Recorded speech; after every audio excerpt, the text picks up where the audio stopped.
Its day 4 of the 100 days challenge. Day 0 നമ്മൾ ആദ്യം blood test ചെയ്ത് അത് കഴിഞ്ഞ് നമ്മൾ കാര്യമായിട്ട് ഇന്ന് മുതൽ നേരത്തെ കിടന്നിറങ്ങാമെന്ന് വിചാരിച്ച് ഫോണൊക്കെ ഓഫാക്കിയിട്ട് നേരത്തെ പോയി കിടന്ന് ഉറക്കം വന്നില്ല. ബോഡിക്ക് അഡാപ്റ്റ് ചെയ്യാൻ കുറച്ച് സമയം വേണം എന്നപ്പം മനസ്സിലായി. ഫസ്റ്റ് വെയിറ്റും മെഷർമെൻറ്റ്സ് ഒക്കെ നമ്മളെടുത്ത് എന്നിട്ട് ന്യൂട്രീഷനിസ്റ്റായിട്ട് ഒരു കൺസൾട്ടേഷൻ ചെയ്തു. അപ്പോഴാണ് മനസ്സിലായത് കൊളസ്ട്രോൾ ബോർഡർ ലൈൻ ആണ്, അതിലൊരു തീരുമാനം എടുക്കണം.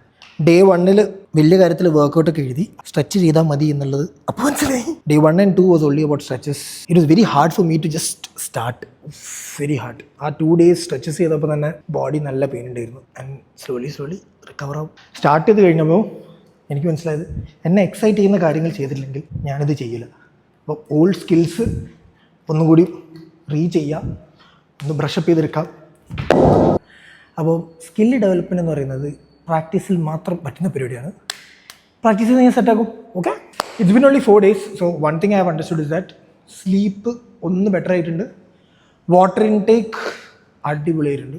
So 90% of my hunger problems are solved വെള്ളം കുടിക്കുമ്പോൾ. അതൊന്ന് നോട്ട് ചെയ്തേക്ക്. പിന്നെ ഐ തിങ്ക് 4 ദിവസം കൊണ്ട് എന്താ ഇതിന് മാത്രം ഡിഫറൻസ് വരാൻ പോണത്?